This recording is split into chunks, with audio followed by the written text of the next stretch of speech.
This podcast is intended to provide information for educational purposes only and to serve as a starting point for you to have a conversation with your personal physician. Nothing stated on this podcast should be considered medical advice. Consult with your physician before undertaking or changing any treatment plan. Hello and welcome back to the Pound of Cure Weight Loss Podcast. We are here today with a very special guest, Mr. Graham, who was a patient of ours, but has been an incredible peer leader in our program as well. And welcome back to the podcast, actually, because we did have you on, about 2 years ago. So super excited to chat with you again and get your updates. Graham, welcome. Thanks for being here. Thank you. Really Welcome, happy Graham. to be here. Good to have you back. So you're about 4 years out from your surgery and from your weight loss journey. Why don't you just kind of fill everybody in? Where'd you start out? You met with us about 2 years ago. What's changed in the last 2 years? Just kind of give us an update on who you are and what. Tell us about your weight loss journey. Sure. I'll start by saying after my initial consultation and sort of going through the process of getting insurance approval for my surgery, I started on GLP-1s in the lead up to the surgery to help with the necessary weight loss that I was supposed to undertake myself, and also to start to make some of those lifestyle changes. And I don't think that I fully understood at that time the amount of lifestyle change that would be most beneficial to me in the long run. I was taking the medicine. It helped a lot. I lost more than the weight that I was expected to lose. I went in for the surgery. I am one of those people who's a rule follower. So I found the practices, help, and guidance very important, and was always looking for how to sort of parse how religiously attentive I needed to be to the guidance versus where there was room for some flexibility. And it was really helpful to have the support of the practice in doing that. And when I came out of surgery, I was, really determined to make the most of that sort of golden window, if you will, after the surgery to see my principal weight loss happen. And I started very early on to take steps right after surgery around just how to get more active, how to walk more, how to position myself to best recuperate, and also see progress on the scale. But it wasn't until I approached sort of the majority of my principal weight loss that I really started to think about, and this was about probably 6 months after surgery, how do I start to instill the right behaviors from an activity perspective in my life most effectively? And so for me, I chose to do strength training with a trainer twice a week. And it wasn't just strength and weightlifting, although that's principally what we do. It was also about balance and about coordination because honestly, I had previously in my life been the kind of person who thought that there were like athletic people and not athletic people. And I fit in the category of not athletic people. I didn't have the natural musculature that other people have. I didn't have the natural ability that other people have. It wasn't until probably a year or maybe even a year and a half into training with my trainer that I realized, first of all, the impact that I could have on reshaping my body, what it meant to see musculature develop in parts of my body that I had never really seen it or had it before. I remember growing up, my stepmom telling me that I had bad posture and I needed to hold my shoulders differently, but I never had developed back muscles to make that something that I could easily do or even understand how to do in inhabiting my body. I just slumped, and that was sort of how I was. It hasn't been until I've been through this journey that I really understand differently now how athletes and actors and dancers and things like that are able to show up in a different way with that kind of mastery over how their body works. And the mind-muscle connection, which again, I've built in a hard-fought way over all these years since the surgery through the work that I've been doing with the trainer. And that's been really transformative for me in my journey. I love that. And what I'm hearing you say actually is that athleticism isn't something you're born with or not born with. I think, I know for me growing up, I didn't do sports. I was not athletic. I didn't, I was like, ugh.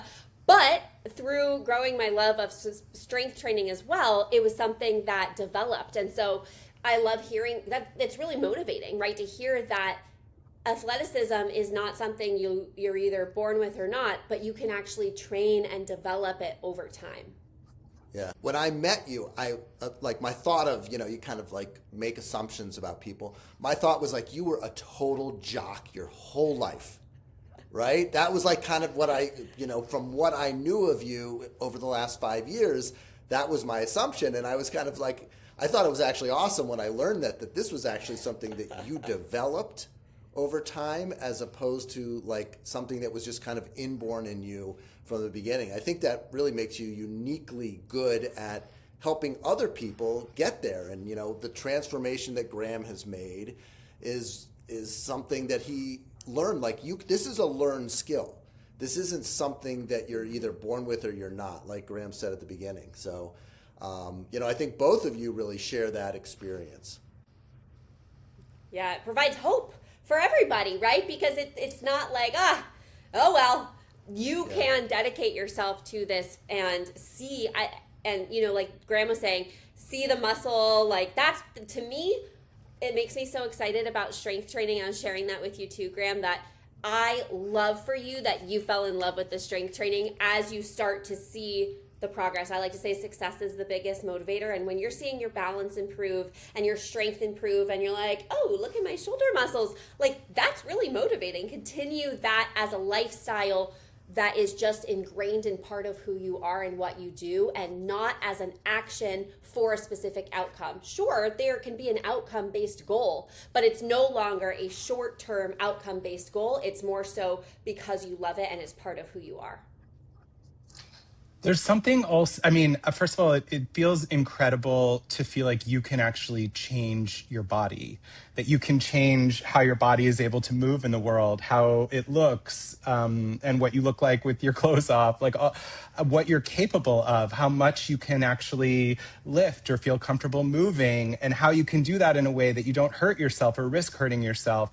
So there's so much of that. And the other thing I would say is it was so helpful for me to have something to be focused on that was not just the number on the scale, because sometimes the number on the scale doesn't move in the direction that you want it to or that you think it should, or it isn't exactly the number that you obsessed over or that you exactly wanted it to be. But when you see those other accomplishments happening, and when you recognize that there are other measures of success beyond just that one number, it really makes such a huge difference for me in my well-being. And it's one of the things that I talk about a lot as a peer leader with others, is sort of how can we really focus on different manifestations of what success looks like on this journey? And also, what are the sort of complementary activities and behavior that we can engage in that really help support the weight loss journey and the health journey, which is really what it's all about. It's not just about getting to a particular weight. It's really about how to put yourself on a changed course for the rest of your life that's going to allow all the numbers that come back from the tests that the doctors run and all the medicines that you do or don't have to take and things like that to be changed as well. Yeah. There's a point in every successful weight loss person's journey where they no longer can use the scale to determine whether or not they're successful. And, I think you spend your entire life, you'd say that to a pre-op patient or someone starting GLP-1s, and they'll look at you like you're crazy. Like, no, once I arrive at this weight, the second that I get on the scale and the scale says this number, then all of my troubles are over. It's a really, really common thought. We call this kind of arrival fallacy. And it's not true with weight loss. It's not true with anything in life. There's not a salary. There's not a degree. There's not a job position that will somehow grant you the happiness. Happiness is a journey. Happiness it's not a destination. And so I think that, that really applies to weight loss, and the number on the scale, when you get to that point where it's no longer the most accurate measure of your health and your physical fitness state, I think that's the finishing school. That's what we aim for with all of our patients. So I love that you're really not obsessed with the scale, and recognize that, hey, how many push-ups you can do without stopping is probably better than 3 pounds of a difference on the scale. Mm-hmm. Yeah, I would add one other thing, which is I grew up in a time period when there was this obsession with cardio as like the exercise that we all needed to do. And I came even into surgery and after thinking to myself like, oh, I'm going to have to spend hours on the elliptical or whatever. And that's where strength training has been such a magic alternative for me. I mean, I do take the advice of the practice and walk for 30 minutes almost every day because moving my body is important. It makes me feel better. I know that it's good for my cardiac health, like all of that. But I do not try to do intense cardio in addition to that. I really find that the strength training, the building and maintaining of additional muscle on my body, the greater capabilities that I have with my body as a result, all of that have been much more within reach for me than where I ever felt capable of the high endurance cardio that I thought was necessary.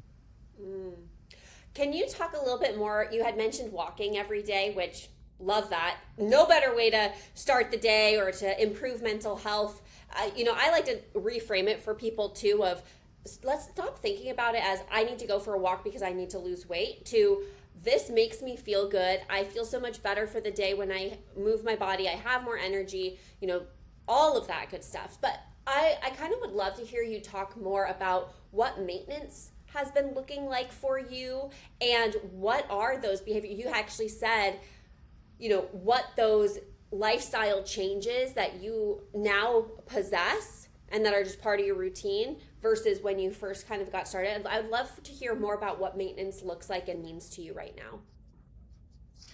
Yeah, so this is something that we often talk about in the peer sessions that I lead, because the truth is that everyone has to sort of figure out for themselves what's right for them. I'll share what works for me, but bear in mind that that's not meant as like a prescription for everyone else. There might be elements of what works for me that will work for other people, and they might make adjustments. So one, I do still take GLP-1s. I'm on Mounjaro. I'm not on, the highest dose. I'm on a lower maintenance dose. And that has been enormously helpful for me. And if there's anything that I can say as like a peer mentor around that, it is I would highly encourage folks to leave aside any shame that they feel like other people are throwing their way around using things like GLP-1s in order to have success in this space. It's a transformative, life-changing experience to have the food noise silenced. And it makes such an enormous difference to have the additional sort of support around not constantly being troubled by and thinking about the next thing that you're going to put in your mouth. And if anything, I, wish that I had been more cognizant going into all of this around the psychological changes that I needed to be invested in and committed to for myself, that I needed to not sit mindlessly in front of the TV and just consume whatever food felt nice in front of me, that I needed to not see food as a tool for dealing with feelings that I was having that were uncomfortable, and that I needed to see food as really what it now has become for me, which is fuel for my body to accomplish the things that I want to accomplish in the day, in the week, and in my life. And when you think about it that way, and you recognize that like protein forward is where you really want to be, particularly in order to build and maintain muscle, but in general, coming out of surgery, being protein forward is what the practice advises. And I know there's a shift that happens from the protein focus to the produce focus, and I'm here for that as well. But I'll just share a couple of quick ways and sort of what that looks like and what works for me. Number one, I begin every morning with coffee that I mix with a protein shake. And that sort of protein coffee for me has become really outstanding. The caffeine is really beneficial. It helps me like start my day off on a positive note. I look forward to it.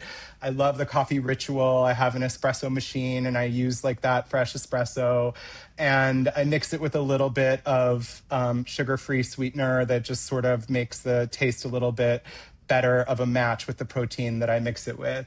What helps with that is that I get 30 grams of protein in right away first when I start my day. About an hour into the day after that, sometimes an hour and a half, I will eat a lot of blueberries. I do that because I want the fiber and it really helps with regularity for me. Changing that in my diet is really what enabled me to stop taking Miralax and not feeling like I had to be so worried about making sure that I had exactly the right ratio in order to have some regularity in my life. And that has been really beneficial. I will go as far as to eat an entire carton of blueberries because I like them that much. I find the fiber is really helpful and it sort of sets my day off on the right note. And then as I get into the day, I usually look to 1 to 2 prepared meals where I'm going to, again, be protein forward and have chicken breast or turkey breast or salmon or Greek yogurt, something that's going to sort of be a substantive protein for the meal. And I'm typically trying to get about 30 grams of protein in. And then depending on the day, that'll either be, both lunch and dinner or one or the other. If my day is busy or I've got a workout or whatever, sometimes I'm running between meetings, and then I'll supplement once again with another protein shake if I need to. I will say often as a treat for myself, I really love 2 things. These built protein puffs that sort of taste similar to a candy bar. And they have about 17 grams of protein and 150 calories. And the texture is different. It's like a protein marshmallow almost, as opposed to a bar.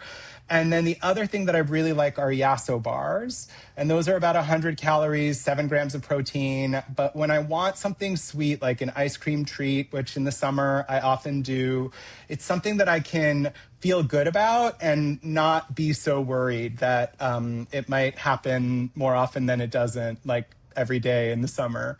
And then I try and balance that with produce. And so I'm looking to get in often an additional fruit and typically other vegetables. I do a lot of Brussels sprouts. I do a lot of romaine lettuce. I'm not a huge fan of kale, so I kind of stay away from that. I do a lot of asparagus and green beans. And the one thing I will say about all of those is that I grew up in a household in the 80s where it was like low fat was the sort of trend that we were all trying to get behind. And so every vegetable I ate was steamed within an inch of its life and tasted terrible. And it wasn't until I started making them differently at home post-surgery, where you use a little bit of olive oil and you roast them in the oven, and they're delicious. And no, you don't have to worry about that little bit of fat that you're adding to it because you're actually consuming the nutrients that are in them and enjoying it. And that has made a huge difference for me as well. Yeah. I love that. And that's something I talk with patients about all the time is explore, experiment, try new preparations. You might think that you hate green beans because you grew up having canned green beans and you were forced to eat them. But if you tried them all these different ways, you might surprise yourself. So I love that has actually rung so true for you. I was just going to transition into asking more about your peer sessions. And this is something that we're super excited to it's actually a new form of peer support that we've launched with our new app. Loli, you've heard us talk about it. We're really proud of this app. Dr. Weiner we all have spent many hours, but it has been a project of almost a year at this point. And we are in full swing utilizing it. And one of the key features is that support, that one-on-one, live, on-demand support in the form of what we call office hours. So we view it as kind of this walk-in virtual clinic. You can book appointments ahead of time, but you also can join, same time. And so this is something that I offer as that nutrition support, but Graham you got on board. We have you all onboarded and your office hours are live. Tell us a little bit more about your work with peers and what you really love maybe talking about or helping people through. What has kind of been transformative for you in that space? So I'll just do a tiny bit of acknowledging of the app because it's amazing, but more than that, of the sort of wraparound offerings that the practice has for people that last so far beyond the surgery date. Like, it's so common in others that I've talked to from other practices to hear about how the surgeon did the cutting and then that was over, and that's like basically the end of the support. There was a check-in a year later or something, and that was it.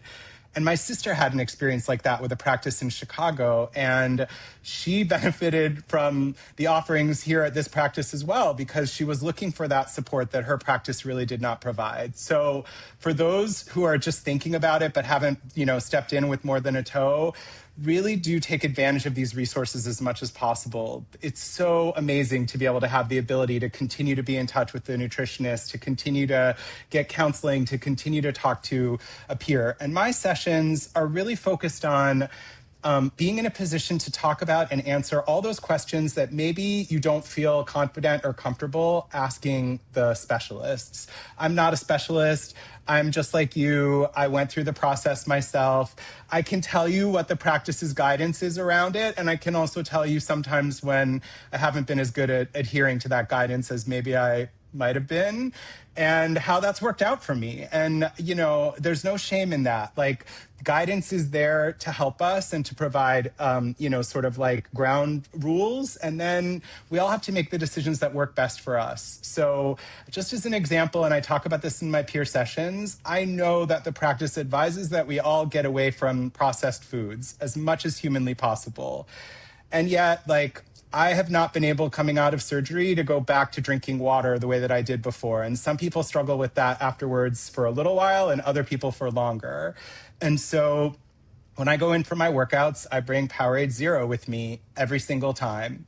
It's not ideal. The artificial sweetener is not the best thing in the world. There are trade-offs that we're all making, but it is helpful for me because it makes sure that I stay hydrated, that all the other parts of what that's providing, I'm getting the decent amount of electrolytes and things like that. And it makes a huge difference for me in terms of being able to get the right volume in during the day.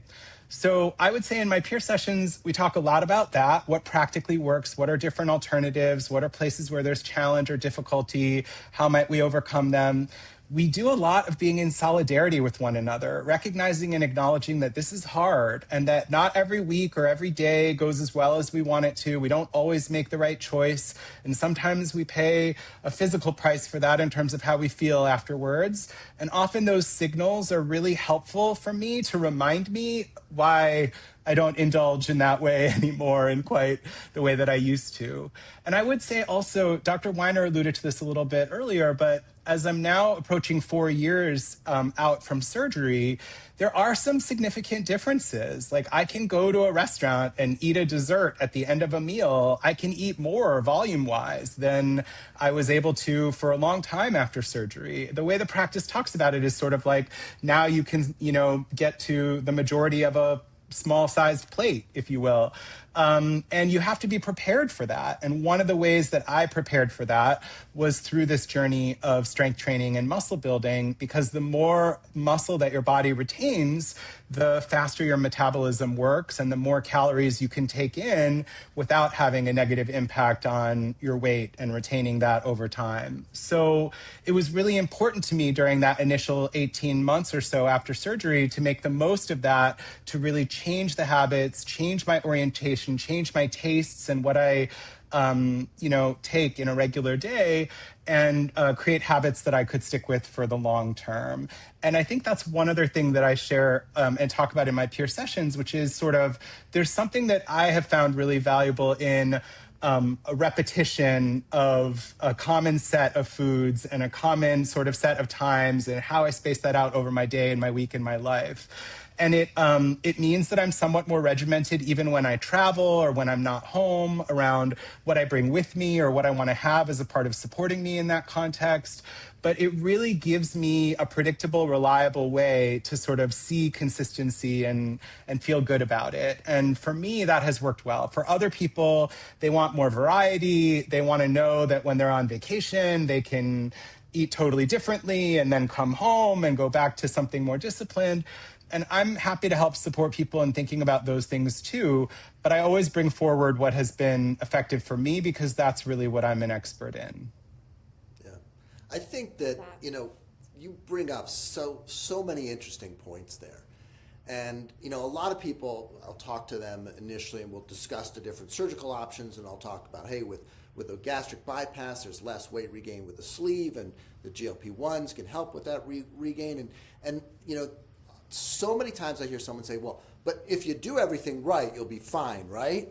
And I feel like that's such a common thought process, but it's such an unrealistic approach to this whole thing, because if weight loss requires you to be perfect for the rest of your life, never screwing up, not even a single time, you don't stand a chance. And so there really is, there's this base of perfect, and then there's reality.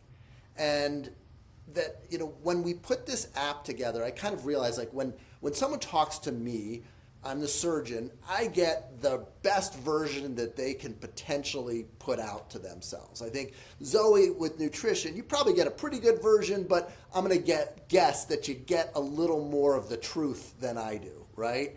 And then we have the peer leaders, and all of a sudden, like, Graham's got no skin in this game. He's not calling me up and being like, hey, you won't believe what so-and-so ate, right? That doesn't happen. So now you have this peer leader who you can share openly and honestly because they are in the same place as you. And so I think it's so important that you have this place where you can go and you can tell the truth and not fear that you're going to be judged somehow. I don't judge people personally. I don't eat perfectly. And so I don't expect other people to eat perfectly. In fact, a lot of times I'm really impressed by my patients. They're eating better than I do sometimes. And then on top of that, we have the AI. You want to really talk about no judgment. I mean, anybody who's talked to AI, for better or worse, it's got your back, right? It's going to generally support what you have to say and endorse and be understanding. And so I think it's so important that you have this place where you can tell the truth, because by telling the truth, you can figure out that place next to perfect, which is really where you're going to have to live if you're going to be successful. And so, Graham shows, hey, you can lose 100 plus pounds and still eat dessert, right? Not for, you don't have lunch dessert. You don't get dessert after lunch. Maybe, Friday night dinner dessert and, a few things here and there, and modifying it with some of these protein bars and stuff, which aren't perfect, but are better than, an ice cream.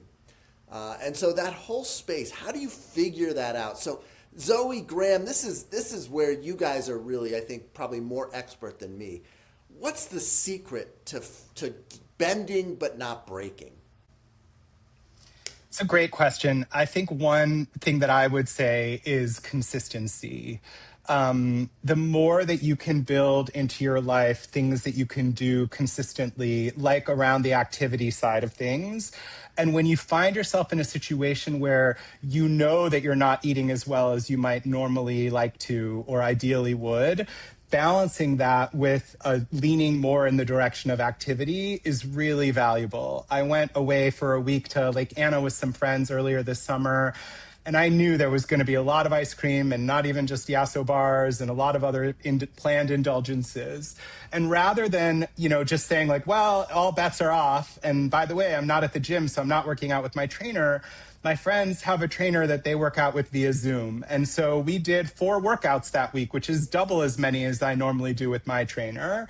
And when I got back from all of that eating and lots of grilled cheese and my number on the scale was exactly where it had been before I left. And what a great discovery to be able to like lean into the activity. And by the way, I also stand up paddleboarded and I was learning how to wake surf, which before surgery and my strength training, I never could have done. I wouldn't have had the strength to do it and the coordination to figure it out.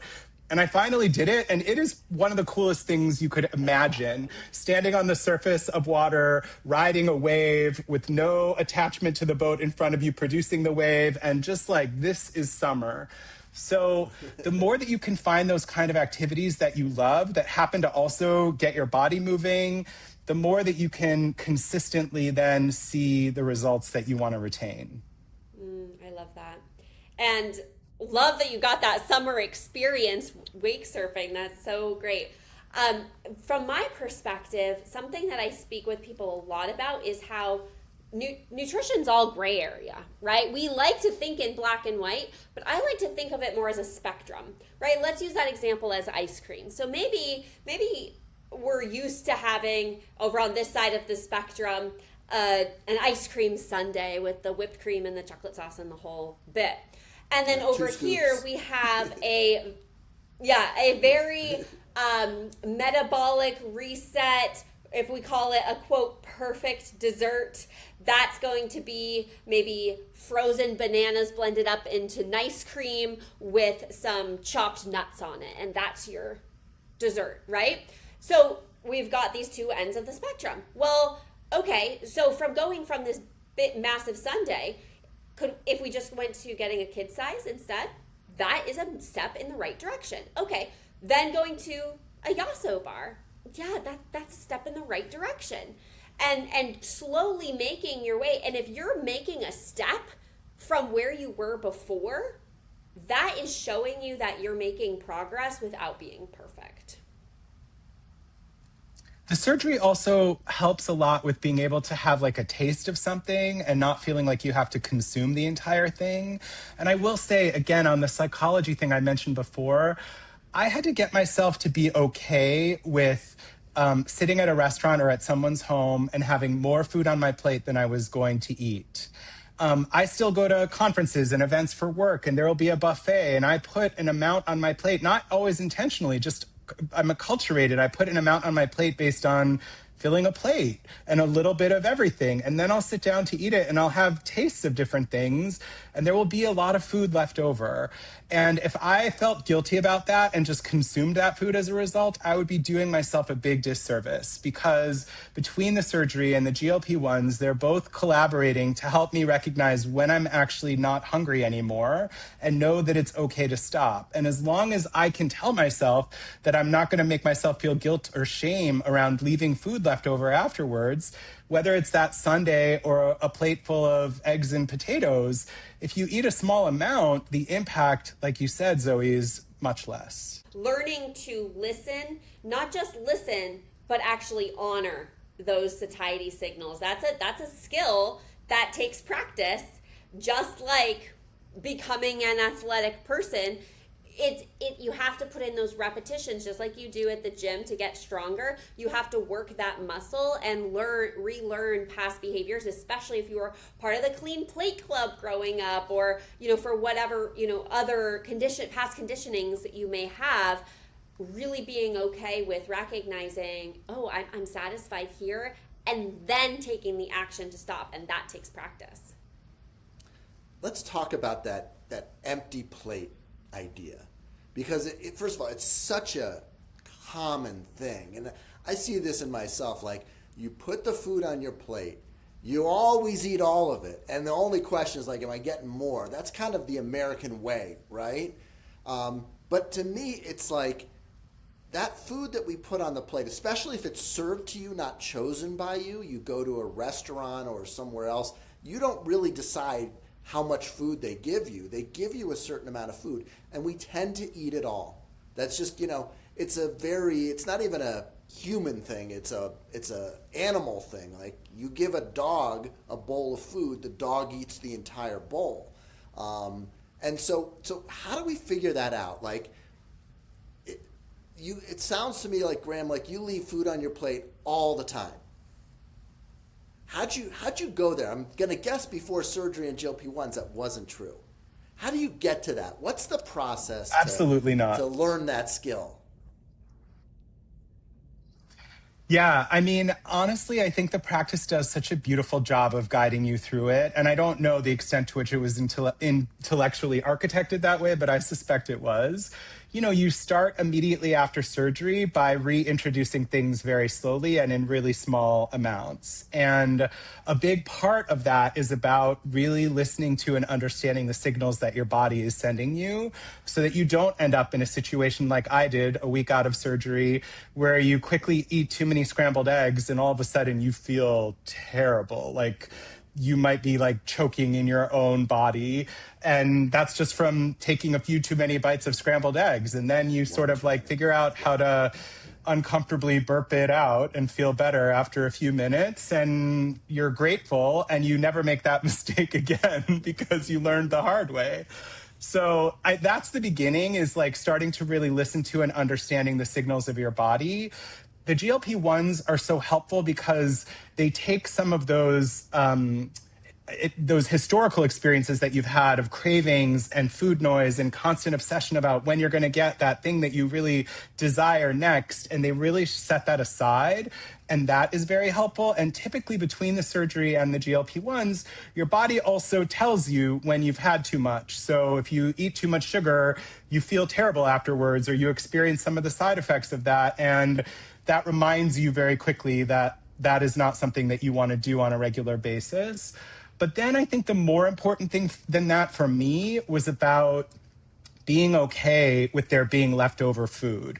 And there were 3 ways that I tackled that initially. First was just to like remind myself why I had done all of this, because it's not about cleaning your plate. It's about your body getting the nutrition that it needs. And therefore, like when your body has had enough, that's when it's time to stop. Not just because something tastes good, you want another one. And again, the GLP-1s help make that more manageable on a regular basis, I believe. Secondly, I take leftovers because I feel less guilty about it if when the server comes at the end of the meal or when I get to the plate at the end of the meal that I prepared, there's food left over, I'm not just having it tossed in the trash. So I take the leftovers home. And by the way, I know that most of the time they're going to go bad in the refrigerator. I know that, and I accept that going in, because whatever food I ate in that restaurant, I don't actually want to put it in my body 3 days in a row. And after I've had it once and enjoyed it, that's enough. So I'll take the leftovers home. If somebody else eats them, great. If not, 90% of the time they end up going into the trash later on. But by then, they're spoiled and not good anymore. And so I don't feel guilty about it in the same way. And there's also that social pressure thing where it's like you worry about how other people are judging what you're doing. And again, the more that you can coach yourself around letting that go, the better. But even if you have those feelings, then great, take the leftovers home and let it look to everyone else like you're going to enjoy more of that later. And that's great. And then what you do afterwards is up to you. Sometimes I'll walk out to the parking lot and give them to a homeless person or deposit them in the trash afterwards if I don't see someone. And other times I'll bring them home and they'll live in my refrigerator. Once in a while, I'll warm something up in the air fryer and have another taste of it another day. But most of the time, I find that changing things up and having variety means that if I do have a planned indulgence, then I want to try to make other better choices the rest of that period. Yeah. I love that, I love that you take the food to give it to a homeless person. I think, it's such a crisis in our country right now. And it's such a tragedy, but it's also such a tragedy that we kind of just look past it. And so, to me, I think that's just a great win in 2 ways. It's hey, I'm not going to eat this whole thing. And I'm going to do my best to get this food to someone who will do better with it. It's more important for this person to have this food than me. And so I think that's something we don't talk about enough, but that should really become a standard practice. And it allows you to kind of walk by a homeless person and say, hey, I care about you. I know this is you're going through a hard thing. I care about you. I'm not going to give you money because there's a lot of, reasons why that can be harmful. But food is never harmful to give to someone else, right? It's never harmful to give food to someone who's hungry. And I think that's something we need to make a bigger deal about, and it benefits two people, really. It benefits the giver and the receiver.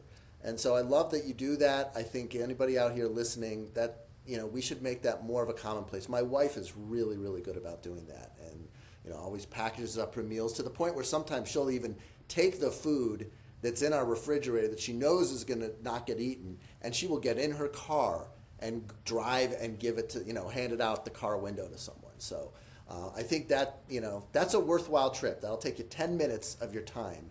And that's a wonderful way to make that, instead of letting it go bad in your refrigerator. Because we do have plenty of food in this country. We have more than enough food. We just don't distribute it as well as we should. So I love hearing that. I love seeing your success, Graham. I think it's so great to check in with you 4 years later and to see that you're you're still just as successful, even more so than you were at your 2-year mark. And I think that's a great message, too, to anybody out there who's struggling, is that, weight loss surgery, GLP-1s, it's not a temporary thing if you do it right. I've been doing this for a while now, and I realize, there's a group of people who, doesn't matter what you do, they're just going to be incredibly successful. The meds, the surgery, whatever, they're super responders. They're going to have an amazing response. And then there's a group of people who their DNA is just not lined up for weight loss no matter what. That group is getting much smaller these days, but there's still a small group of people where it's just their biology is just punishing them and is really not going to give in even to surgery or to meds. That's less than 5%, thankfully.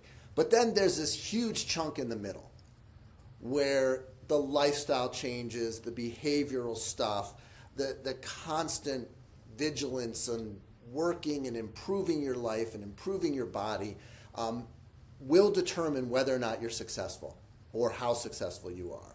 And our app is designed for that. Our program is designed for that. I'm so happy that you're a peer leader. If anybody's out there and wants to talk to Graham, you download our app. It's Loli Weight Loss. It's on Android and the iOS store. Join our program. The nutrition aspect is open to anybody, anywhere in the country. The GLP-1 meds are at this point Arizona-only patients. We're hoping to expand beyond that over time. We've got a great prior auth workflow now, and we're improving that even more with AI so we can really get these drugs approved for people. We're seeing a lot of medical practices just saying, I don't prescribe them. Sorry, I don't prescribe them. You got to go to somebody who does. And so we're able to figure that out. We've got a great team of MAs who are just expert at these things. So anyway, yeah, I think it's so good to see your success, Graham. I'm certain that if we catch up in 2 years or 4 years later, that you'll stay on this track for the long run.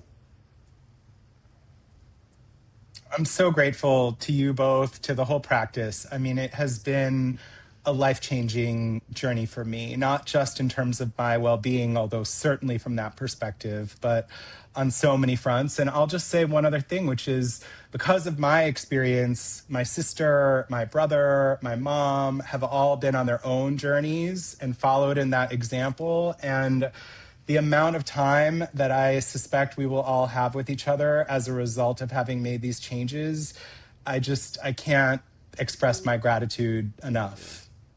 That's powerful. I love that. Oh, great. Well, hey, if you're out there, Graham's the man. Join in on his office hours. Talk with him one-on-one. This is the kind of support that helps you be successful in the long term. And of course, I'm on there too, in case you want to chat with me. All right, Graham. Well, so nice to catch up with you. Thanks for being here. All right, take care, guys.